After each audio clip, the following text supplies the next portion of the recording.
निर्माणविषयी माझ्या कॉलेजमध्ये सेशनमध्ये ऐकलं होतं आणि तेव्हापासून ठरवलं होतं की आपल्याला एकदा ना एकदा इथे जाऊन अटेंड करायचंच आहे वर्कशॉप.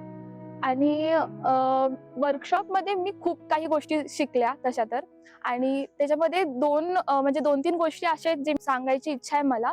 ती म्हणजे पर्सनल लेव्हलवर आणि सोशल लेव्हलवर खूप डेव्हलपमेंट झाली माझी. पर्सनल लेव्हलवर मी म्हणू शकते की आधी मी खूप असं लँग्वेजिंग ह्याच्यामध्ये होते. खूप मला कन्फ्युजन असायचं.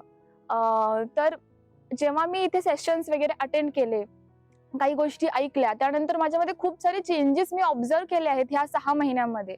आणि मी फ्लरिशिंगमध्ये म्हणू शकत नाही की मी आता आहे, पण मी त्या डिरेक्शननी आता चालत आहे. आणि मला हे माहीत होतं की सोसायटीसाठी आपल्याला काहीतरी करायचं आहे, काहीतरी देणं आहे आपल्या सोसायटीला. पण मला माहीत नव्हतं की नेमकं आपल्याला काय करायचं आहे, म्हणजे काय करू शकतो आपण.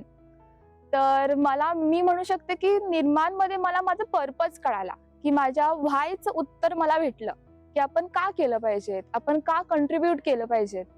आणखी तिसरी गोष्ट म्हणजे मला इथे खूप छान-छान लोकांशी माझी भेट झाली. एवढ्या 2-3 वर्षांमध्ये मी त्याच कॅम्पसमध्ये होते, माझ्या बॅचमेटशीच भेटायचे, त्याच प्रोफेशनल म्हणजे त्याच लोकांशी माझं कन्व्हर्सेशन, कम्युनिकेशन रोज व्हायचं. पण मी इथे आल्यानंतर खूप डायव्हर्स फील्डची मला लोकं भेटली आणि त्यासाठी मी खूप ग्रेटफुल आहे. खूप छान-छान कॉन्टॅक्ट झाले आणि खूप म्हणजे विचारांची देवाण-घेवाण झाली इथे. आजच्या युथनी इथे एकदा ना एकदा आलं पाहिजे, कारण की मी असं म्हणू शकते की निर्माणनी माझा नवनिर्माण केला आहे.